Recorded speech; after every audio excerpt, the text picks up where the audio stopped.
तो last lecture में हम लोग पढ़ चुके थे ऑप्टिकल फाइबर के बारे में। अब टाइप्स ऑफ ऑप्टिकल फाइबर देखेंगे। 3 टाइप के होते हैं, single mode step index optical fibre, दूसरा होता है मल्टी मोड, तीसरा होता है मल्टी मोड ग्रेडेड इंडेक्स। ठीक है, तो पहला single mode step index fibre देखते हैं। मैंने 3 पार्ट बताए थे आपको ऑप्टिकल फाइबर में। एक होता है कोर, उसके ऊपर होता है क्लैडिंग, तीसरा होता है आपका इसके ऊपर होता है कोटिंग। ठीक है, तो जो सिंगल मोड का होता है इसमें कोर जो होता है, इसका जो कोर का रेडियस होता है वो क्या होता है 10 माइक्रोमीटर, बहुत कम होता है। तो एक टाइम पे एक ही मोड को ट्रांसमिट करता है। ठीक है, और रिफ्रैक्टिव इंडेक्स ऑफ कोर मतलब कोर का अपवर्तनांक और क्लैडिंग का अपवर्तनांक क्या होता है, कांस्टेंट होता है।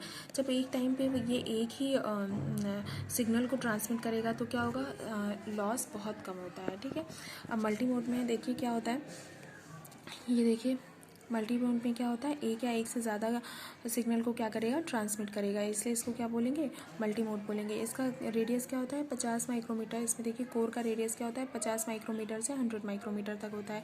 इसको बेसिकली हम लोग लैन में यूज़ करते हैं। मल्टी मोड ग्रेडेड में देखिए क्या होता है, ग्रेडेड भी मल्टी मोड की तरह होता है, केवल एक डिफरेंस होता है कि जो कोर का अपवर्तनांक यानी रिफ्रैक्टिव इंडेक्स होता है वो एक्सिस से अगर आप दूर जाएंगे तो घटेगा। ठीक है, मतलब धीरे धीरे घटता है। तो इससे ये क्या होता है, एक तरह से ग्रेडिंग को शो करता है, इसलिए इसको मल्टी मोड ग्रेडेड सिस्टम बोलते हैं। ठीक है, ये देखिए मैंने यहाँ पर लिखा है एक्सिस से डिस्टेंस बढ़ने पर घटता है। कोर का जो डायमीटर होता है 10 माइक्रोमीटर और 62.5 माइक्रोमीटर हो सकता है। ठीक, सॉरी रेडियस 10 माइक्रोमीटर और 62.5 माइक्रोमीटर तक हो सकती है। रिफ्रैक्टिव इंडेक्स ऑफ कोर क्या होता है, कोर के सेंटर पर मैक्सिमम होता है। जैसे मैंने बताया ना, एक्सिस से अगर आप दूर जाएंगे तो घटता रहेगा, तो ऑब्वियस सी बात है जो कोर का सेंटर होगा वहाँ पर मैक्सिमम होगा। ठीक है, अब देखिए एक्सेप्टेंस एंगल क्या होता है।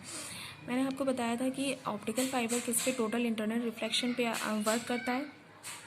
ये टोटल इंटरनल रिफ्लेक्शन पे वर्क करता है। और मैंने बताया था कि सारी लाइट्स जो होती हैं टोटल इंटरनल रिफ्लेक्शन को शो नहीं करती हैं। जो लाइट क्रिटिकल एंगल से ज़्यादा एंगल पे क्या होती हैं, इंसिडेंट होती हैं, मतलब आपतित होती हैं किसी बाउंड्री पे, तो वही क्या करेंगी, टोटल इंटरनल रिफ्लेक्शन को शो करेंगी। तो एक्सेप्टेंस एंगल कुछ नहीं है, ये क्या होता है कि यहाँ पर देखिए मैंने यहाँ पर ये थीटा नॉट दिखाया है कि लाइट किस एंगल पे यहाँ पे इंसिडेंट हो रही है। ठीक है, तो टोटल इंटरनल रिफ्लेक्शन के बारे में देख लेते हैं। अगर सपोज़ ये मेरा थीटा नॉट है ना, तो अगर ये वाला जो आपका एंगल होगा ये क्रिटिकल एंगल से ज़्यादा होगा, तभी ये क्या करेगी, लाइट टोटल इंटरनल रिफ्लेक्शन को शो करेगी। तो हमें वही लाइट सिर्फ लेनी है जो टोटल इंटरनल रिफ्लेक्शन को शो करती हैं। तो थीटा नॉट मैंने यहाँ पर क्या लिया है, एंगल ऑफ इंसिडेंस। और जो एक्सेप्टेंस एंगल होगा वो ये वाला पूरा एंगल होगा, जो ये कोन बन रहा है, ये कोन जो बन रहा है ये क्या होगा, इसका ये जो पूरा एंगल होगा उसको एक्सेप्टेंस एंगल बोलेंगे। ठीक है, तो ये जो कोन बनता है, इसके बाउंड्री पे जो कोन बनता है इसको एक्सेप्टेंस कोन बोलते हैं। ठीक, तो एंगल ऑफ एक्सेप्टेंस क्या हो जाएगा आपका, 2 थीटा नॉट हो जाएगा। ये थीटा नॉट है तो ये क्या हो जाएगा, इसका डबल हो जाएगा। तो theta is equal to 2 sine inverse, अगर इसका अपवर्तनांक के रूप में फॉर्मूला देखेंगे तो ये फॉर्मूला निकलता है, theta is equal to 2 into sine inverse under root of n1 square minus n2 square upon n naught square. n1 क्या है, कोर का अपवर्तनांक यानी रिफ्रैक्टिव इंडेक्स है, n2 क्या है, क्लैडिंग का अपवर्तनांक यानी रिफ्रैक्टिव इंडेक्स है, n नॉट क्या है आपका एयर का रिफ्रैक्टिव इंडेक्स और अपवर्तनांक है, थीटा नॉट क्या है, इंसिडेंस एंगल है, मैंने अभी बताया आपको। ठीक है, तो ये होता है आपका एक्सेप्टेंस एंगल। अब आ जाते हैं न्यूमेरिकल अपर्चर। न्यूमेरिकल अपर्चर क्या होता है, न्यूमेरिकल अपर्चर कुछ नहीं होता है, ये बिल्कुल आपका एक्सेप्टेंस एंगल से यानी इस वाले कोण से आपका रिलेटेड होता है। मतलब ये जो यहाँ पर इसकी बाउंड्री है, यहाँ पे जितनी भी लाइट आ रही है इससे रिलेटेड होता है। तो देखिए जिस ऑप्टिकल फाइबर का न्यूमेरिकल अपर्चर अधिक होगा उसके द्वारा लाइट एकत्र करने की क्षमता ज़्यादा होगी।